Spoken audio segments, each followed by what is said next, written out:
I think being an artist is having that connection to yourself so deeply, so firmly, that against all of the clouds, all of society's praise, and all of everything around you signaling to you, you're doing a good job, just keep on going, you can't ignore the thing inside your chest that's like, there's something more, and this is not it.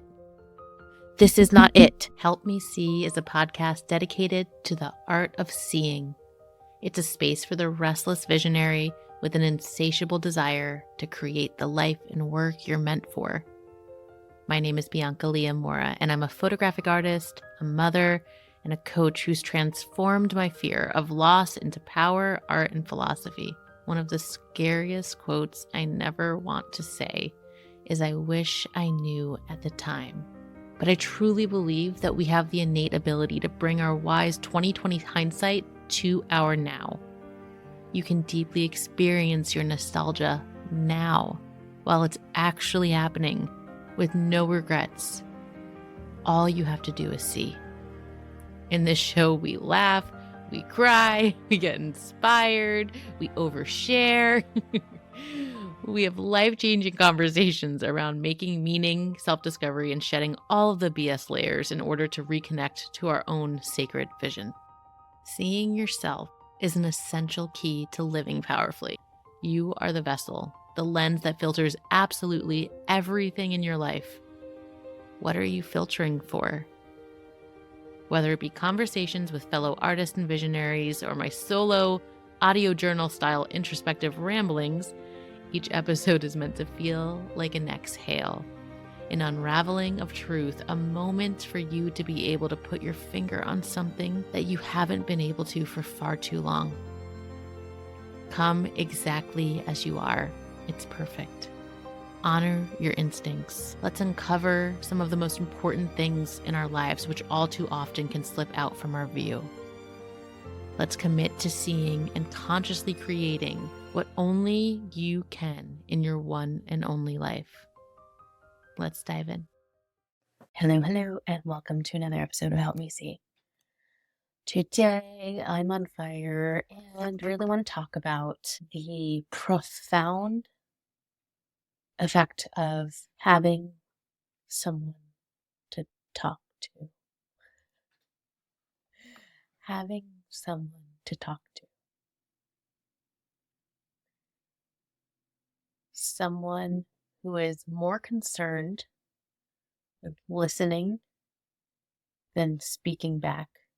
Someone who is more curious and expansive rather than lovingly trying to brace you or themselves for impact of whatever that is. And someone who has the ability to ask really fucking good questions rather than offer advice or really anything else. Really, really good questions. Someone that's listening for what you're not saying just as much as what you are saying.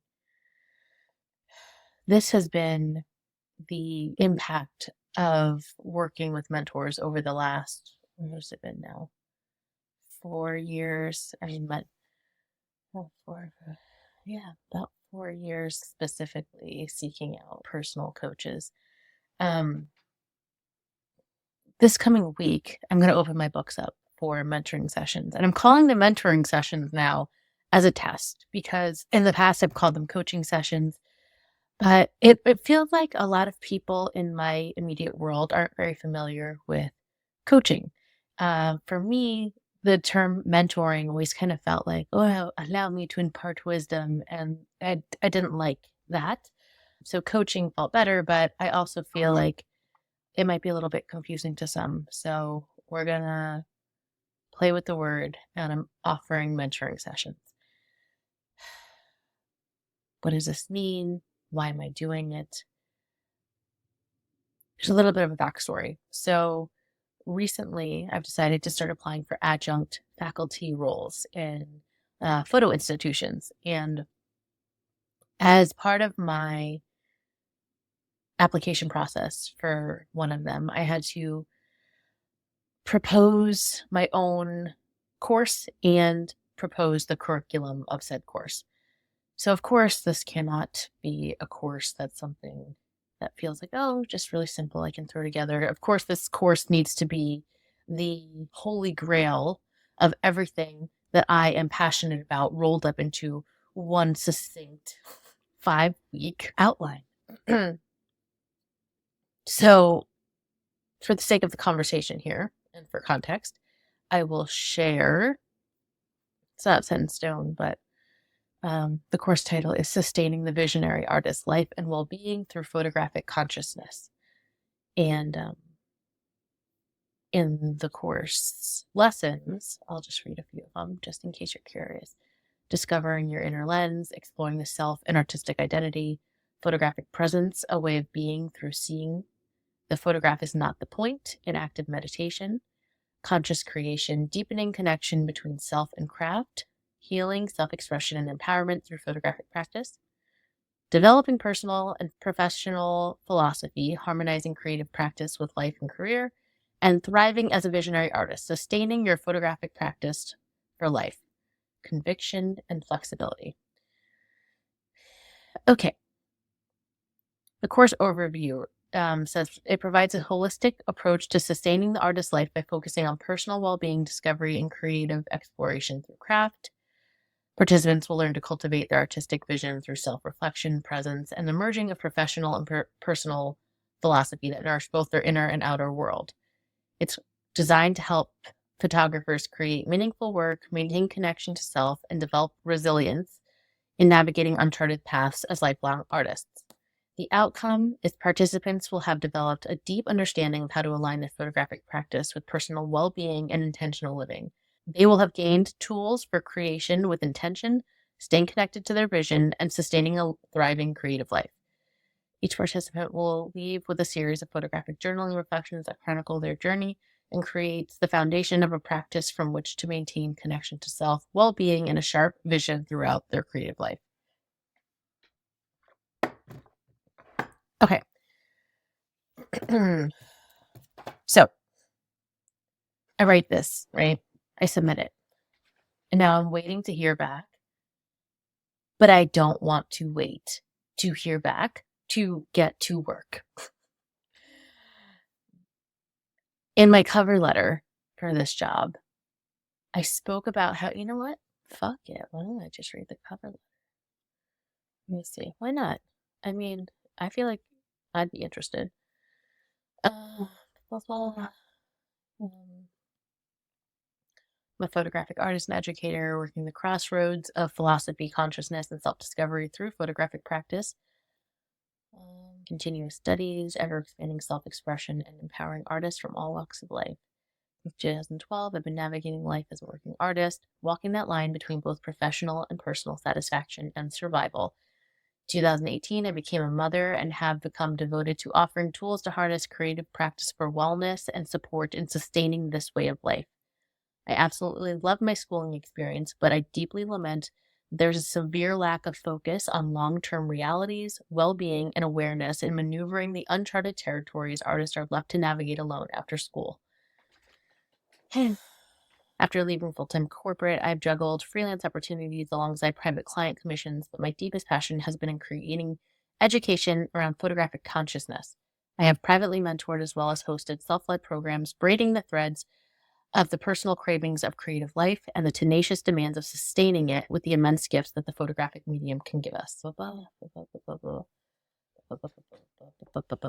Okay. Most of the offerings that I see are around strengthening work. And even when we're thinking about the process, it's a lot about the ethics of what you're doing and activism and how to develop XYZ. But none of it that I've come across in my general awareness has been around helping use this tool, this craft that starts out as something that it's our greatest joy or enthusiasm, whatever it is. And this doesn't have to be specifically photography, but this creative endeavor that we thrive and live through can often cause complications in our normal lives, right? It's like that narrative, the starving artist, like it's so fucking annoying. And to be honest, there's a reason why it exists. It's can be really difficult. So one of the things you love most in life can be the thing that causes strife. But I think along the way, if we don't have the wherewithal to slow down, to really sit up from our seat of consciousness and walk a couple steps to the left, sit down, look again, really have someone to echo and mirror your experience with you, we can miss the fact that the very thing that's causing the strife can be the thing that helps us lift ourselves out of it, the thing that helps harness our control, our power, our skills to navigate these uncharted territories. So instead of waiting to have this conversation, or if an institution decides to pick me, I want to start having these conversations one-on-one with mentoring clients.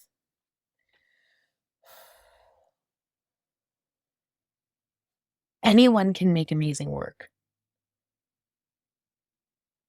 But what matters is the experience and the resonance inside of the artist. Before we even talk about the impact on the viewer, we all know how it feels to have someone gasp and love a piece of work that we've done that we couldn't care less about. It's the most hollow, empty feeling. It's like, yeah, okay. But when it's something that we are deeply connected to, and someone takes a minute to notice that one, that feeling. But at the end of the day, we're in this practice, we're in the actual craft as often as we can, as often as life permits, whatever. And then when we're outside of that flow state, when we're outside of that creative practice, how are you living your life? How are you feeling your life? Because as much as we do art, as much as we can, more of our life is outside of it. And the odds are more of our lives are around people that don't share that same passion, that same lived experience. Some of my closest friends right now in my life are people that I've met through online programs, because we're meeting at the same frequency of experience and struggles and, interests and passions. And then when we close the laptop, we come back home, and then we're surrounded by loved ones that are so well-meaning, that we love so much, but that don't really understand. And when I think about one of the biggest benefits that I can possibly name when it comes to mentoring in my life and what it has done for me, is created a space for me to step into my power and not feel like the outlier. A space in which there's nothing I could say that someone would blink at with warning or saying something that in which I feel like they're trying to feign interest. Okay, sorry, I had to pause because 14 minutes in, I realized that my mic wasn't selected as the input source. So the first half of this is going to sound a little different. Why do I want to mentor right now?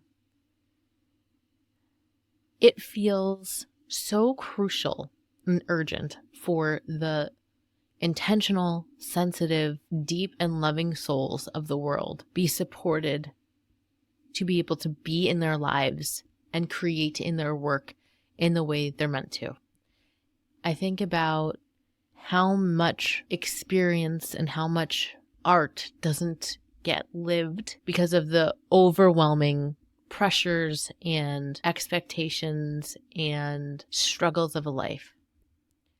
And it's really important for me to help support and bolster that. I think as as much as I am not sitting here having conquered fucking anything, I am sitting here knowing that my commitment to seeing and my commitment to deepening my understanding of consciousness, woven with creative practice, woven with neurolinguistic programming, woven with lived experience and struggles in life, like having 2 little boys and a house and a mortgage and traveling a lot for work and all of that, I come to this space with a deep reverence and a deep understanding, but with a deep conviction in knowing that that doesn't have to mean sacrifice in your life's work and in your soul's fulfillment. I think the trait that I'm most proud of is the fact that I have an unwavering, tenacious connection to living into my purpose, whatever that is.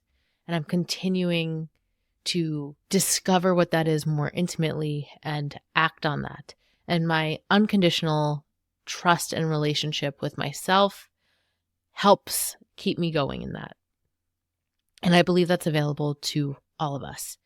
Recently, I watched a documentary on Robert Irwin. He's an installation artist in the world of James Turrell. I feel like is a little bit more commonly known, even though James Turrell is younger than him.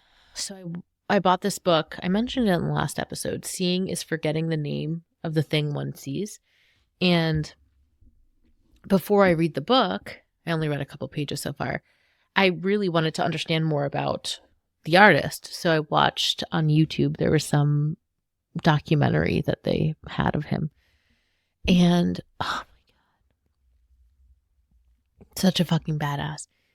He talks about how he was really naturally good at illustration, being a painter and drawing.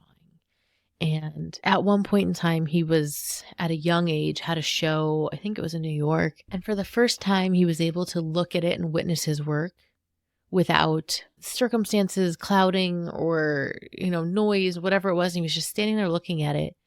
And he was like, this is terrible. Everyone's praising him. This is terrible. And he said at that point, he became an artist. At that point, he became more interested in discovery than whatever he had done previously because it came easily to him. And that's not to say that, if it's easy, it's not art, or you have to be dissatisfied with your work to be an artist. Not at fucking all. That's not what I'm saying. That's probably the case. What I'm saying is, I think being an artist is having that connection to yourself so deeply, so firmly, that against all of the clouds, all of society's praise, and all of everything around you signaling to you, you're doing a good job, just keep on going, you can't ignore the thing inside your chest that's like, there's something more, and this is not it. This is not it. So the guy goes on to start really experimenting with what he could do inside a frame, on a canvas, diving into philosophy, diving into perception.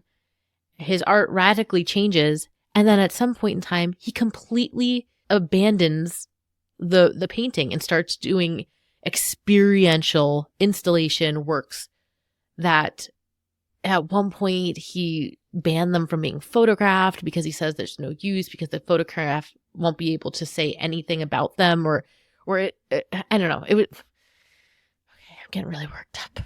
Hot and bothered here. The point is, this man who doesn't have the normal appearances of an artist per se, whatever the fuck that is, right?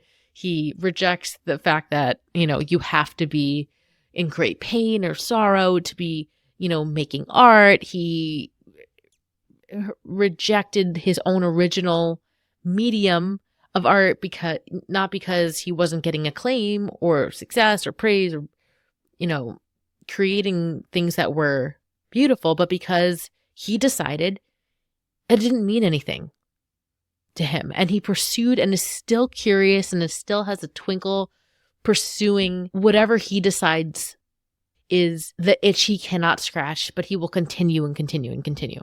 Is he alive? Hold on, let me see.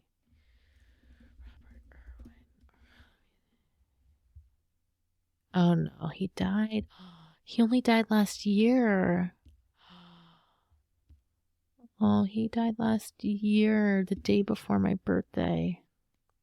It says Robert Walter Irwin was an American installation artist who explored perception and the conditional in art, often through site-specific architectural interventions that alter the physical, sensory, and temporal experience of space. Wow, he was 95 years old. In La Jolla, California. Oh, love him now. Knew nothing of him.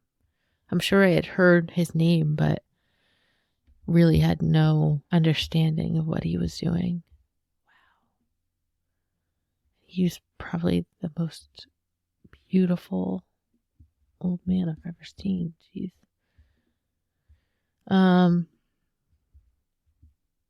Okay. Wow, I got sidetracked. Where am I? Who am I?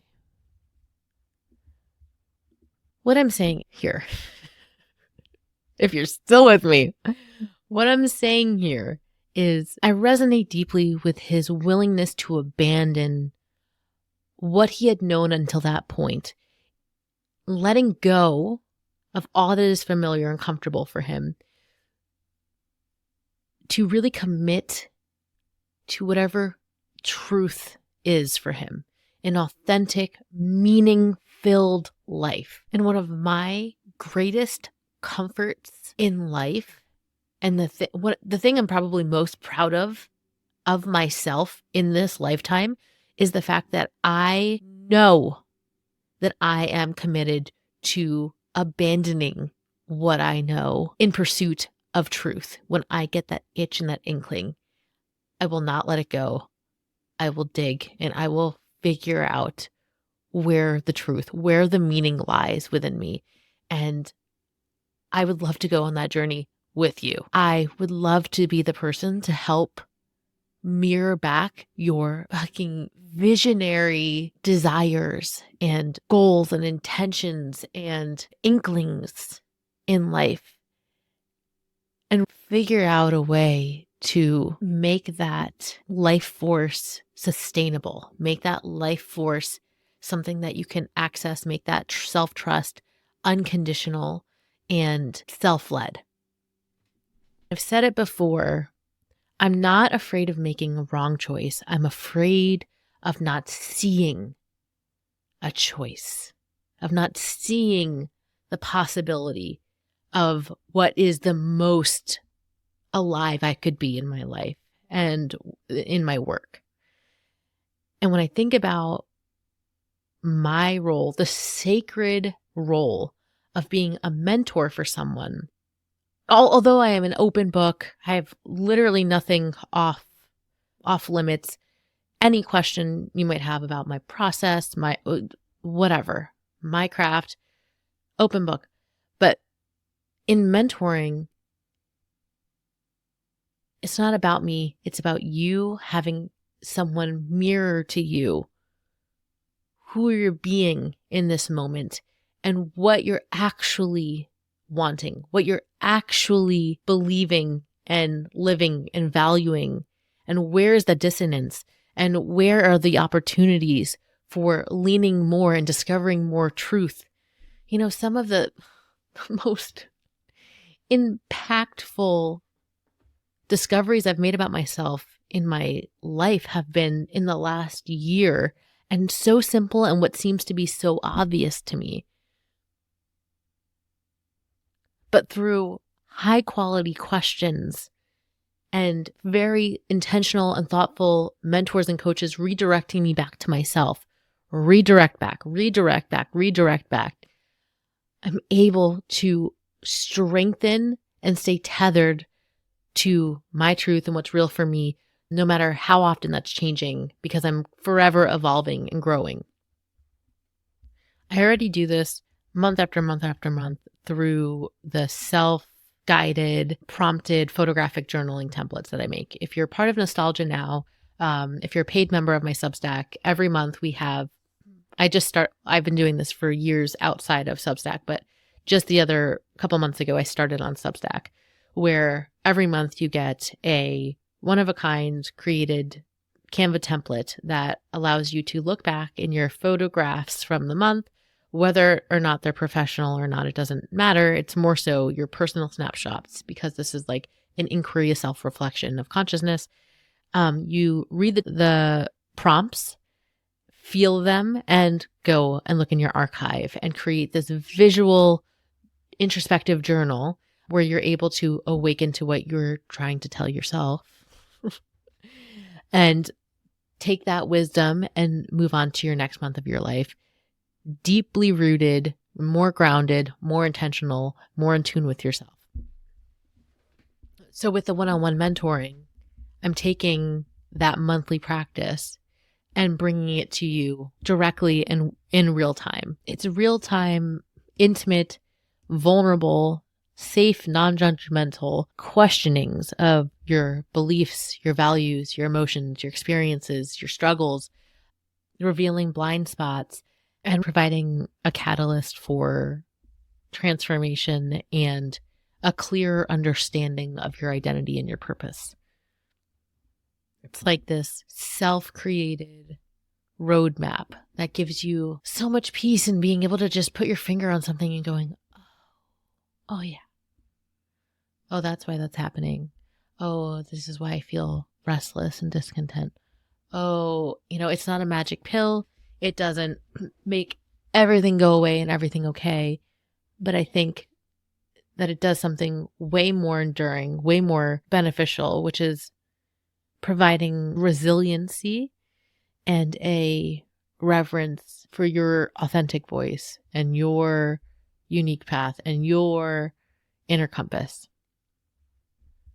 So if you're someone that's feeling restless, discontent, craving a deeper connection with yourself, support in navigating a transition in your life, if you're looking to uncover deeper truths or reveal new perspectives, or if you have this feeling that there's something more aligned, something's not quite right, there's something that's just out of view that you are really desperate to get a look at, if you're looking for someone to go down, down, down into the depths with you and figure out what's going on underneath the surface so that we can live more freely, more expansively, lighter, with this unconditional connection to self and trust, then I'm offering one-off 90-minute sessions. And if that is something that felt amazing and you want to continue, that investment will go towards a month-long support container. I have monthly support options that include one-on-one Zoom face-to-face calls, as well as in-your-pocket support through Voxer, which is a voice note app where we can send each other voice notes. So that's it. Questions. If you have any questions, please reach out. I would love to chat through what this would look like. Deep creativity can be full of solitude, and it can be isolating, and it can be a little lonely at times. And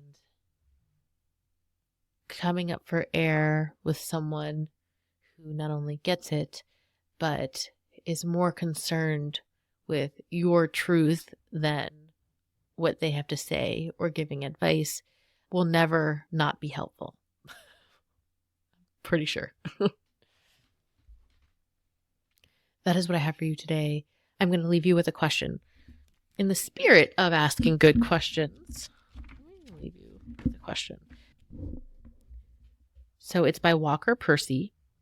And the quote says, this is not the question, this is the quote. The quote says, "The search is what everyone would undertake if he were not struck in the everydayness of his own life.